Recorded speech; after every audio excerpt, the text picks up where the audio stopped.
Olá, meus amigos, meus irmãos, companheiros de jornada. Ainda por conta da quarentena, todas as nossas atividades no Centro Espírita estão suspensas, inclusive as palestras públicas que acontecem às quintas-feiras.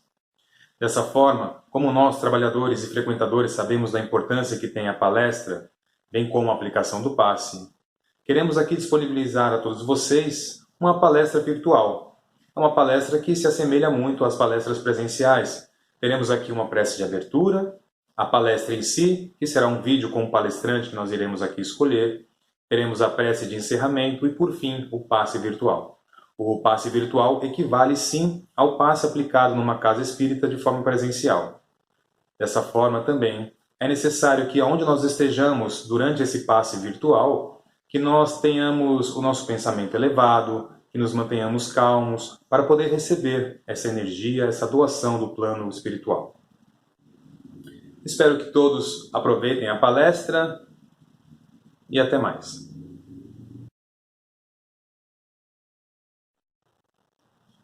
Vamos fechar os olhos neste momento, pensar em Jesus, buscando a sintonia com o nosso mentor, nosso amigo tão querido, que está presente na nossa vida em todos os momentos, nos protegendo, nos intuindo. E vamos então agradecer ao nosso Pai amado pela bênção desta encarnação, por todas as provas e as dificuldades que nós estamos passando, porque sabemos que é somente através dessas provas, de todas essas expiações, que nós, espíritos imortais que somos, poderemos evoluir. E certamente que se nós estamos passando por este momento, é porque nós estamos preparados para ele. Que nós possamos estar prontos a ajudar os nossos irmãos, que possamos olhar a dor do próximo, que possamos sempre tentar colocar a dor do próximo acima da nossa. E neste momento tão bonito, em que o universo nos convida a sermos fraternais, que possamos estar prontos a ajudar ao próximo. Que atendamos então esse chamado que nos conduz à união fraternal. Vamos ainda pedir pela nossa família, pelos nossos amigos, por todos os nossos irmãos e companheiros de jornada. Que todos possamos estar juntos.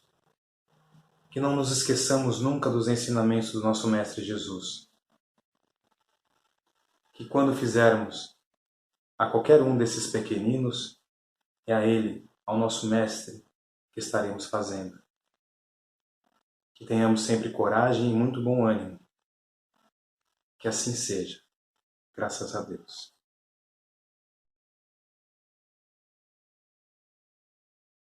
Nós temos aqui o capítulo referente aos falsos cristos e falsos profetas, instruções dos espíritos, e aqui há uma comunicação do espírito que se denominou Luís, comunicando em Bordeaux, na França, falando sobre os falsos profetas.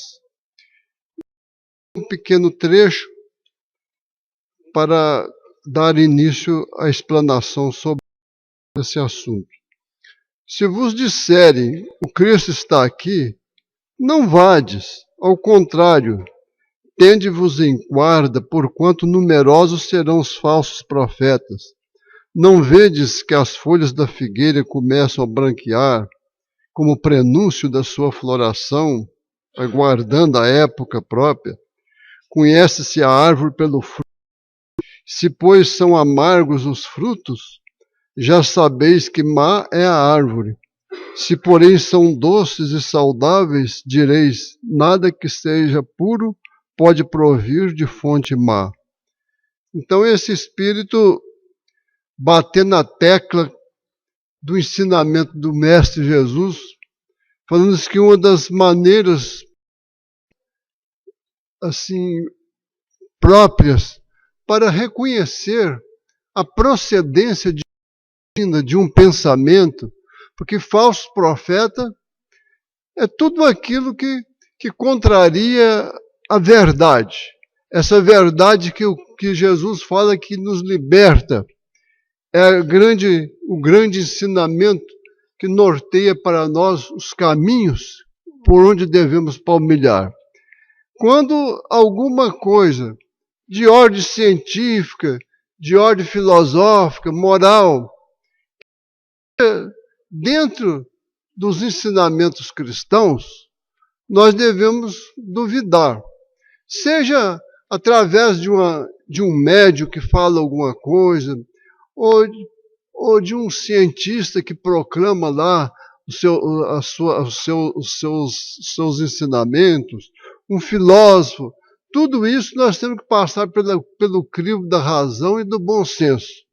Allan Kardec era um grande cientista, um pensador, que não se empolgava facilmente com certos relatos que ele ouvia. Tanto é quando ele foi convidado para as experiências, o começo das experiências espíritas, quando falaram que na casa do senhor Cartier, era uma pessoa lá que mais tarde se tornou amigo de Kardec, que o grupo espírita reunia na casa dele, falava sobre um fenômeno de objetos em cima da mesa, uns peãozinhos, umas pranchetas, que movimentava numa mesa circundada por pessoas que ali se encontravam concentrados. Quando levaram a notícia para Allan Kardec, para que ele comparecesse lá, para averiguar o ele não se empolgou muito não, porque ele conhecia os princípios do magnetismo. Ele sabia que, por princípios magnéticos, concentração mental, porque o nosso cérebro ainda não produziu o total das suas potencialidades. Nós temos ainda grandes potencialidades para serem atualizadas no plano meramente mental. Por isso que os grandes psicólogos, os pensadores, sempre ainda jogam muito para o lado cerebral, para o lado mental, coisas que às vezes transcendem a isso. Porque nós sabemos, a voz da ciência, que o cérebro humano ainda não manifestou em atualização nenhuma mínima porcentagem ainda das suas potencialidades.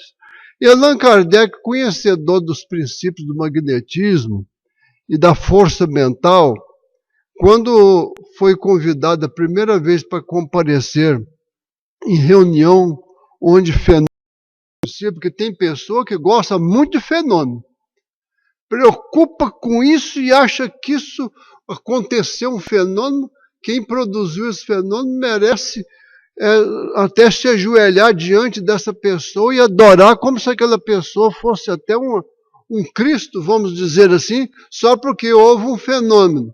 Allan Kardec, na sua frieza de cientista, por isso que ele foi talhado mesmo para ser o arauto da descoberta das relações espirituais, porque se ele fosse um homem imaginoso, desses, por exemplo, que se empolga com qualquer coisa, que deixa se levar muito pela imaginação, ele talvez não teria sido o grande missionário que os planos superiores da vida determinaram para vir aqui na Terra, para trazer para nós o conhecimento profundo desse intercâmbio, não com o sobrenatural, mas com a própria outra faixa da natureza. O mundo espiritual não tem nada de sobrenatural. É um paralelo ao mundo físico, o mundo metafísico e o mundo físico, o plano material e o plano espiritual. E não existe um divórcio disso, não. Tanto é que tem pessoa que pensa que, para ele ser um espírita, ou pelo menos um espiritualista, que já tem um lastro de cultura antiga no Extremo Oriente, a pessoa tem que estar divorciada da matéria. A matéria faz parte dos planos de Deus também. O homem tem que impor um império espiritual sobre a matéria, colocar a matéria sobre o governo espiritual, lucificar a matéria, mas todos os aspectos materiais, a ciência investigando principalmente nesse setor, os setores religiosos precisam de ficar sempre assim, um pouco vigilantes, para não cometer o que nós vemos através da história. Quantas vezes os setores religiosos criaram obstáculos até por revelações da astronomia, por revelações da ciência, caindo até no ridículo. E Allan Kardec, sempre precavido, falava assim, que a doutrina espírita acompanharia plenamente a ciência, e às vezes até corrigindo a ciência em alguma coisa, mas não achando, por exemplo, assim, que se arvorando como dona da verdade e contrariando até evidências da ciência. Tanto é quando Darwin proclama a transição do ser que transitou por todos os caminhos da natureza e passa pelo animal e atinge a condição de homem. Quando a própria ciência proclama isso, a doutrina espírita fez uma correção muito grande na revelação da ciência, sem negar a ciência. O homem não veio do animal, mas passou por lá. A chama divina, semente divina humana, já existia desde o começo, mas ela fluiu por todos os caminhos da natureza.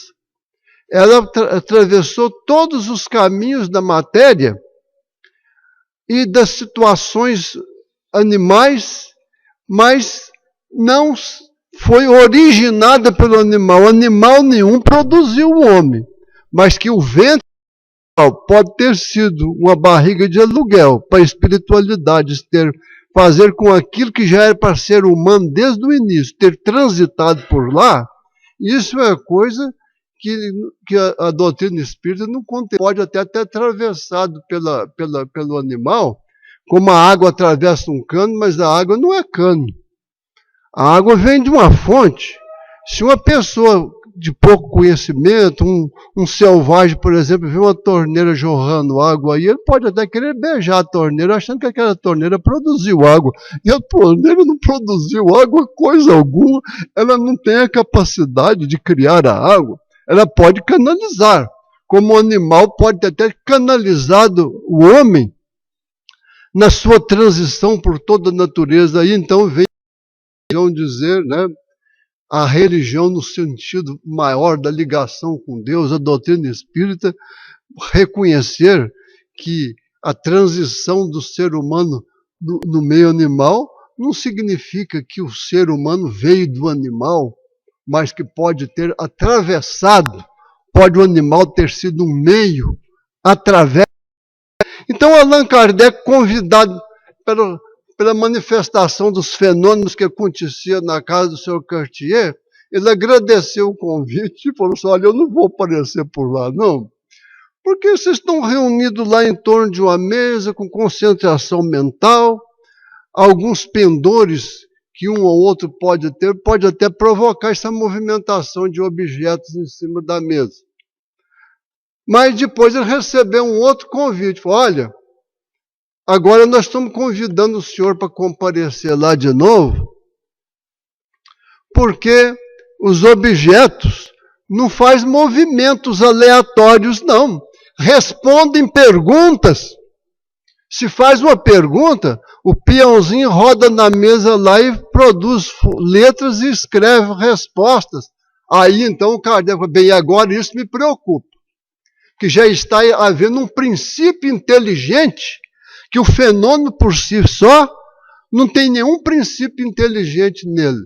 Mas se o fenômeno reflete alguma coisa que está no plano da inteligência, então isso aí já me preocupa, porque alguma coisa está aí para ser investigado.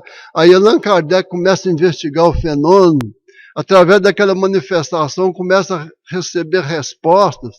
Mais tarde, através de médiuns, crianças ainda, totalmente isentas de qualquer preconceito, de qualquer malícia, de qualquer religiosidade, vamos dizer assim, Kardec então começa a investigar o mundo espiritual e vem a revelação dos Espíritos, trazendo ensinamentos, esclarecimentos, e Kardec não ficou no fenômeno. Ele transcende ao fenômeno e vai para o lado da religiosidade. Muitos daqueles lá até abandonaram aquilo. Quando Allan Kardec não estava muito preocupado com um simples fenômeno, mas passou a investigá-lo, e nas respostas dos Espíritos nasce o Livro dos Espíritos. Mais tarde, outros livros, vem o Evangelho mais tarde, ele procura situar no fenômeno algo da religiosidade, algo da moral, da transformação. Aquele fenômeno passa a ter um valor, valoriza um fenômeno. Então, aqueles que gostam só de fenômeno, que se falar que está acontecendo uma coisa meio fenomênica em algum lugar, é muita gente que vai querer lá para ir lá.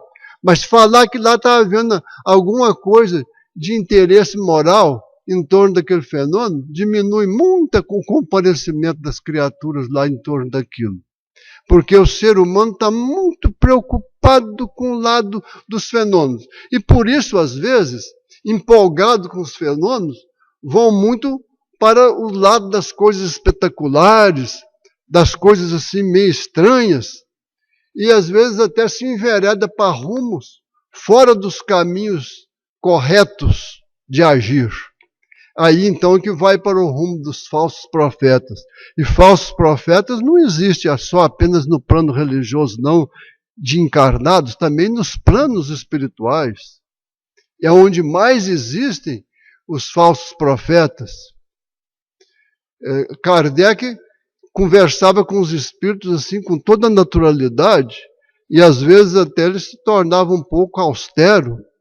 Uma vez, lá na Sociedade Espírita de Paris, está lá na Revista Espírita, as obras póstumas de Allan Kardec, a Revista Espírita, lá conta da história de um espírito que compareceu lá, que incorporou lá na reunião lá, e estava falando muito bonito, empolgando, mostrando muita ciência, muita coisa lá, que estava empolgando. Mas depois, qualquer coisa que não está dentro do ensinamento cristão. E todas as vezes que aquilo foge do princípio básico da moral cristã, já é uma evidência, já é um fruto que não está nascendo de uma boa árvore.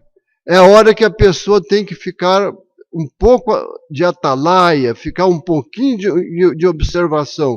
O espírito que estava manifestando de uma maneira toda empolgante, de repente falou assim que um médium que recebesse uma mensagem de um médico e uma receita, podia até cobrar pela receita que ele deu. Allan Kardec falou assim, olha, eu não posso concordar com essa sua colocação, porque está no Evangelho de Cristo que dai de graça o que de graça recebeu. O médium não pode querer cobrar alguma coisa, ele não é um profissional que está no exercício de uma atividade, ele está dando, vamos dizer assim, cumprimento a um mandato espiritual, a uma missão. Se ele desvirtuá-la fora dos princípios básicos da moral cristã, ele não pode. O espírito ficou assim, querendo justificar. Allan Kardec não aceitou de jeito nenhum. E esse espírito se apresentava com o nome de Samson. E o Samson era um colaborador que tem muita mensagem no livro aqui do Evangelho segundo o Espiritismo, desse espírito de luz que é o Samson. Mas aí o Allan Kardec descobriu que esse Samson não era o espírito de luz, não. Ele é um embusteiro, mentiroso, que queria se passar por Samson. E então o Allan Kardec desmascarou ele e chamou ele até de sem vergonha, Sansonaire, na língua francesa. Falou para esse espírito caiu fora e não voltou lá mais. Há muitos espíritos que querem se arvorar em guia, querem ser o dono da verdade, querer governar pessoas sem observar e respeitar o livre-arbítrio delas, todas essas coisas indicam, né? Um cientista, por exemplo, que inventa doutrinas aí estranhas, como diz que uma vez, diz que numa reunião, um médico lá falou que fumar não faz mal. Bem, isso aí é uma coisa que, naqueles tempos, que isso foi coisa que aconteceu muito tempo atrás, o professor Múcio de Álvares gostava de referir-se a isso. Numa assembleia de médicos lá, houve um lá que falou que cigarro não faz mal. Isso aí contraria tanta ciência, mesmo naqueles tempos que não existia o alerta de hoje, que todo mundo hoje está vendo, por exemplo, aí, que já se exige até que coloca nas cartelas, nas massas de cigarro, o mal que o fumo pode provocar, né? Falar que um médico falar que um cigarro não faz mal, isso aí é uma falsa profecia científica das mais desmascaradas que pode, das mais ostensivas que ninguém pode aceitar uma coisa dessa, né? Então, existe muito aí complicações, coisas que se envolvem assim de uma maneira empolgante para envolver as pessoas, e a pessoa desavisada que gosta muito de fenômeno vai atrás e às vezes até se empolga com aquilo. Um pensador russo chamado Salmanov, ele falou assim que na Europa tem mais de 100 sistemas filosóficos que nunca fizeram bem nenhum para a humanidade. Isso é um grande filósofo russo chamado Salmanov que proclama isso. Diz que na Europa existe mais de uma centena de sistemas filosóficos que nunca cooperaram para nenhum bem da humanidade. A filosofia tem que ser antropocêntrica, voltada para o homem central, para reconhecer a sua essência, a sua condição superior. Quando nós vemos um psicólogo, um cientista dessa área, proclamar alguma coisa no sentido assim do bem da humanidade, nós devemos respeitar aquilo, que aquilo é um fruto de uma árvore boa, sem dúvida nenhuma. Mas quando são coisas vazias, culturas superficiais, que não traz nada de bem para o ser humano, é apenas um intelectualismo assim periférico, superficial. Isso às vezes pode até empolgar, pode até conseguir alguns adeptos, mas nós temos que passar tudo pelo prisma do bom senso, que Allan Kardec foi a encarnação do bom senso. Tudo ele passava pelo prisma da ciência, da razão e dos princípios. Então é muito fácil, né? Se uma pessoa, por exemplo, quando vê que alguém é o dono da verdade, não tem humildade alguma, está querendo prometer curas espetaculares, eu vejo muito aí nessa, não quero condenar nada disso, cada um está no seu nível, e a gente respeita as criaturas, mas eu vejo aí muitos avisos aí de quiromantes escrito assim: faz amarração do amor, garante trazer o amor de volta dentro de 7 dias. Tudo escrito, e tem gente que acredita nessa besteira. E vai lá, até paga para isso, para poder fazer amarração de amor, para poder fazer o amor voltar para trás. Tudo isso pode haver até certas coincidências, nós sabemos que existe a magia mesmo. Mas se uma criatura, por exemplo, está alicerçada nos princípios espirituais, cristãos dentro de si, na sua fé, na sua oração, nenhuma vibração negativa vai atingir de forma alguma. E a gente vê muitas coisas espetaculares, que devemos então ver se isso tem um fundamento e não se sentir empolgado por isso. E aqueles que não têm a vontade de buscar um lado mais positivo diante dos fenômenos, pode ver e aquilo não vai adiantar nada.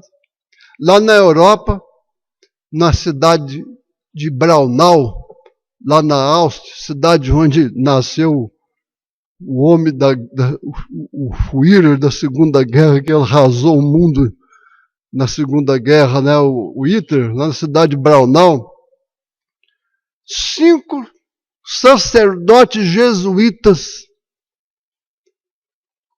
liderados por um dos maiores culturas deles lá na Europa, do Gatherer, estava presente nesses 5 sacerdotes o nosso filósofo espiritualista, o professor Huberto Roden, que não foi espírita, mas se aproximou muito das ideias espíritas, e depois de desencarnado, nós temos mensagem através de um médium lá no Rio de Janeiro, ele completou todo o seu espiritualismo com os ensinamentos espíritas, nas mensagens que aparecem no livro Meu Além de Dentro, Meu Além de Fora, psicografado por Mileco.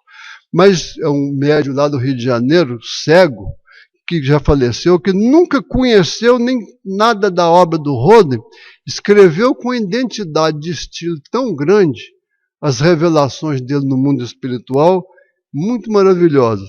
Então o professor Roden era sacerdote, na época era padre, jesuíta, estava fazendo noviciado na Europa, acompanhado do maior líder cultural dos jesuítas na época, o padre Luiz Gatero, o padre Raul Machado, lá de Lisboa, foram fazer experiências que se chamavam de metapsíquicas, espirituais, com toda a aprovação dos superiores dos jesuítas. Lá na cidade de Braunau tinha uma menina de uns 12 anos, que qualquer pessoa que pegasse um objeto e deixasse num lugar lá, quando ela ia, que a colocou aquilo, ela entregava o objeto para o dono, ela pegava a aura das criaturas. E os padres lá fizeram uma sessão de materialização de espírito, coisa que a gente pensa que é só no meio espírita que aconteceu isso.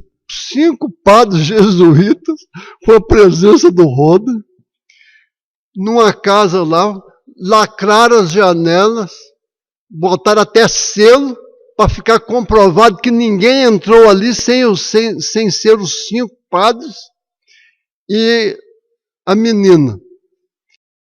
Começou a sessão, o ectoplasma sair do nariz, da boca da criança, aquilo pairou, uma nuvem branca foi formando, materializou uma pessoa ali dentro. Diz que chegou até pegar o lenço no bolso do professor Roden, materializou a pessoa e logo depois desapareceu.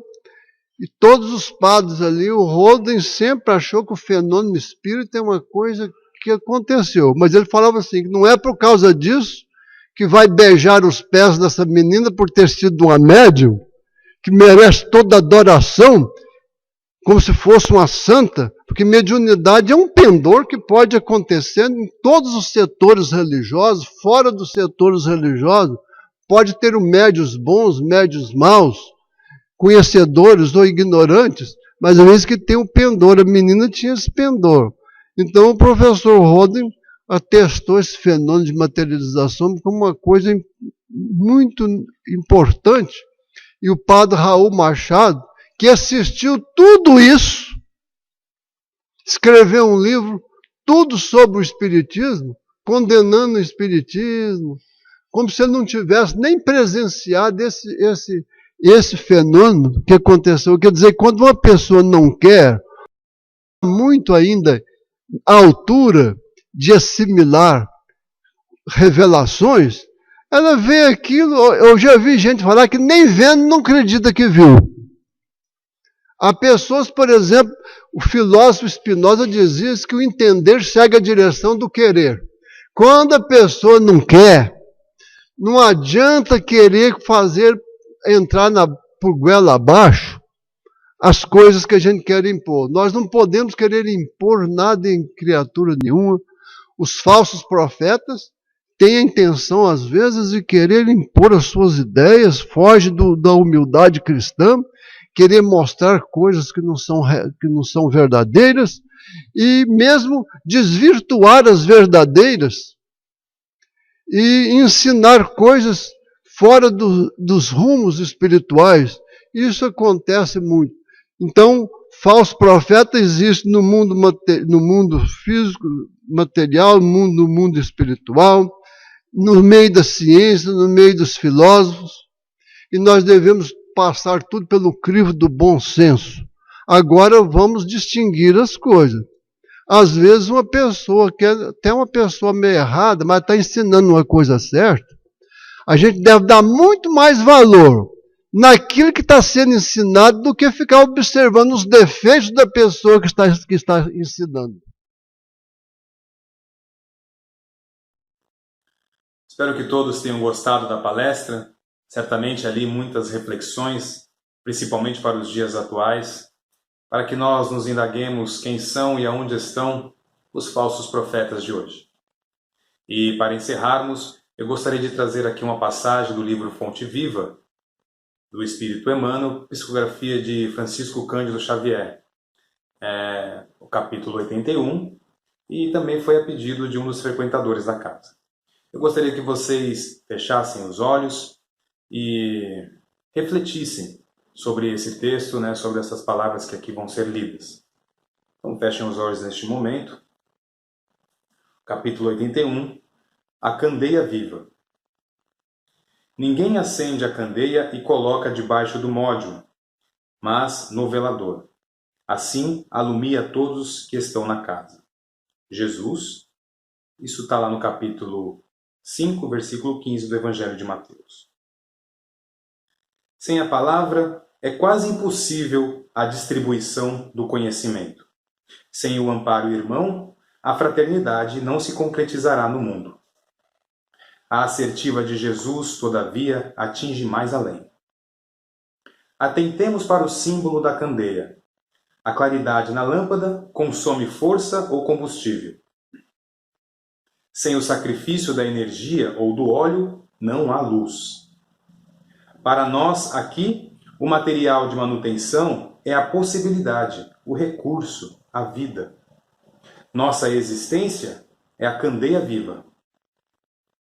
É um erro lamentável despender nossas forças sem proveito para ninguém, sob a medida de nosso egoísmo, de nossa vaidade ou de nossa limitação pessoal. Coloquemos nossas possibilidades ao dispor dos semelhantes. Ninguém deve amealhar as vantagens da experiência terrestre somente para si. Cada espírito provisoriamente encarnado no círculo humano goza de imensas prerrogativas quanto à difusão do bem, se persevera na observância do amor universal. Prega, pois, as revelações do alto, fazendo-as mais famosas e brilhantes em teus lábios. Insta com parentes e amigos para que aceitem as verdades imperecíveis.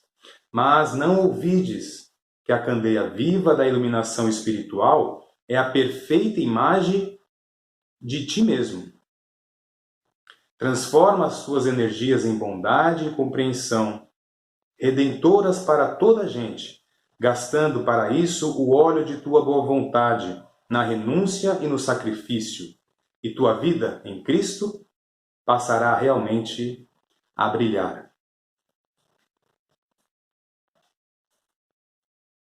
Possamos refletir sobre essas palavras. Que assim seja, graças a Deus.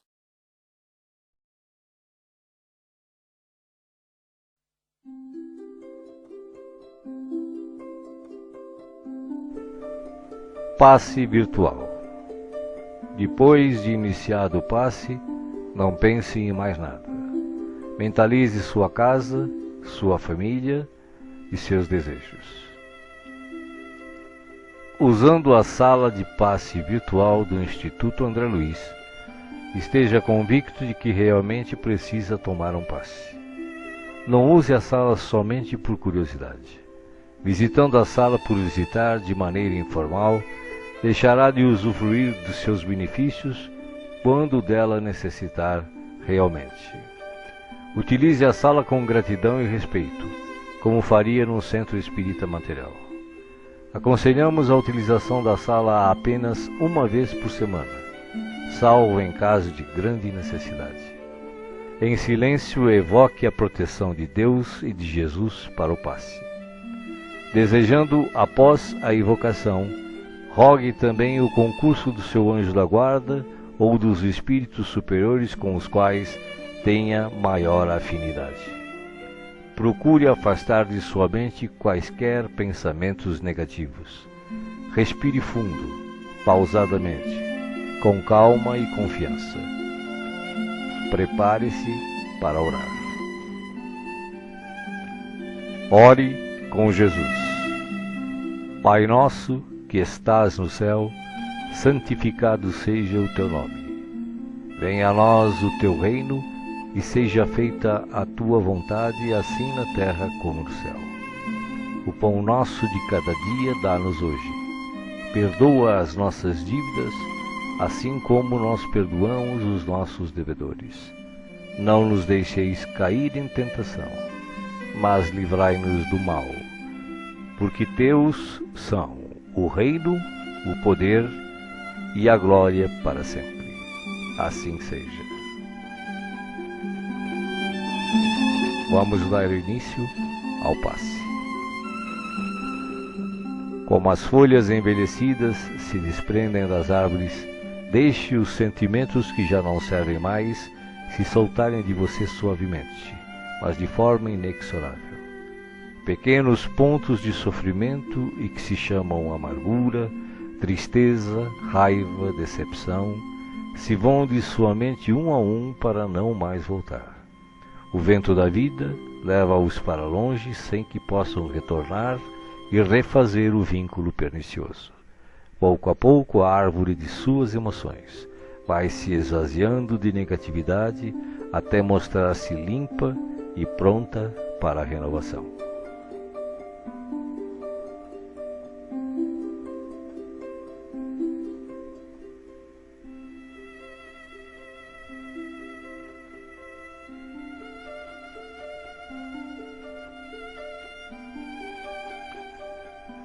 Sentindo-se leve, sem o peso das folhas mortas que se desprenderam e se foram, você recebe agora suavemente sobre o corpo e a alma a água da vida que cai em abundância dos céus.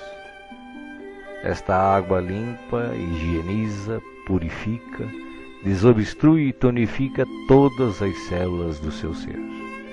Nada fica fora da sua ação renovadora. Ao tempo que limpa e hidrata o corpo, o líquido cristalino descedenta o espírito, aplacando a aflição, a ansiedade e a inquietação. Há em seu coração agora uma sensação de calma, limpeza e bem-estar.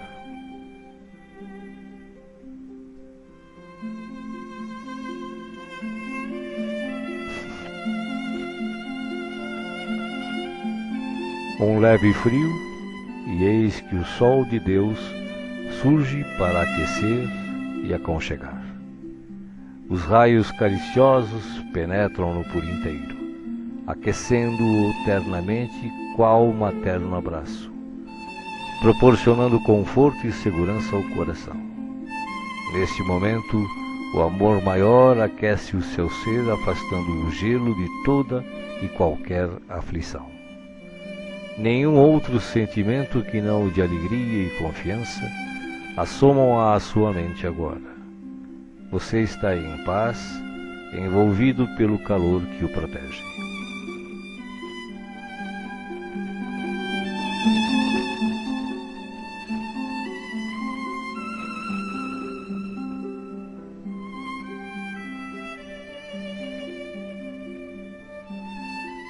Do coração da vida, flores perfumadas para você. De alma grata e feliz, recolha as pétalas coloridas que penetram o seu ser e restauram sentimentos e emoções. Felicidade, esperança, fé, coragem e determinação passam a significar novamente vontade de viver. Mas além do perfume e da cor, a natureza neste momento lhe envia o que possui de melhor, a capacidade infinita de restaurar-se em sublime beleza, ainda quando os golpes do mal parecem decretar-lhe o fim.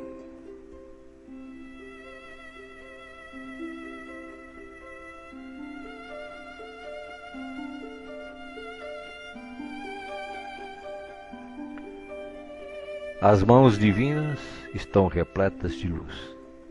Suavemente a luz transborda e se derrama sobre você, como cascata dourada de invisível e ignota essência. A alma, pouco a pouco, se impregna de doce felicidade, permitindo o renascimento íntimo dos mais nobres propósitos de elevação, progresso e realização. Banhado em sublime força, você se entrega profundamente ao doador da luz, absorvendo as energias que darão a partir de agora novo e abençoado impulso ao seu viver.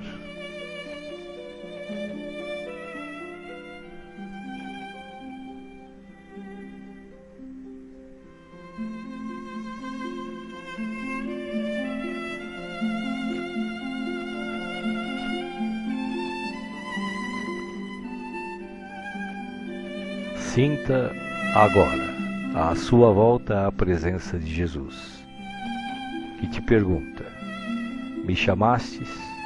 Estou aqui. O que queres de mim hoje? De que precisas? Peça, meu filho, peça, minha filha. Estou aqui para ajudar.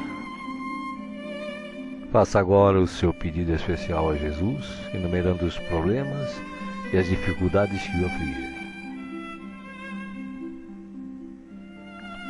Escutei o que pedistes, com amor e atenção. Agora, conto com a tua fé, a tua confiança em mim, para a solução dos teus problemas. Vai em paz.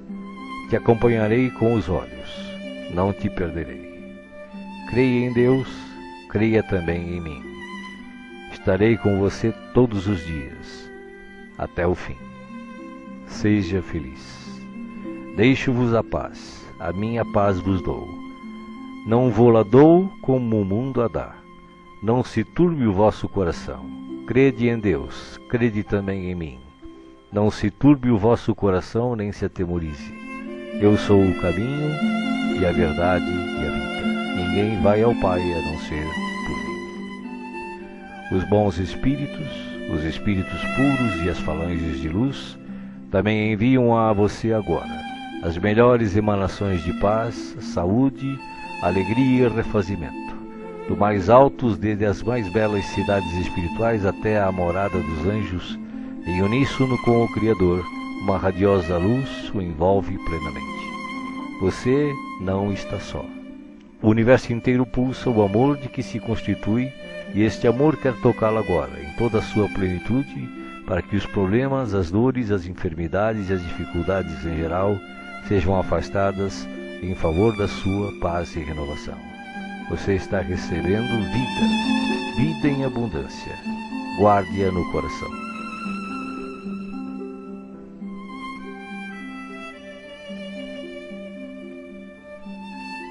O passe está sendo finalizado.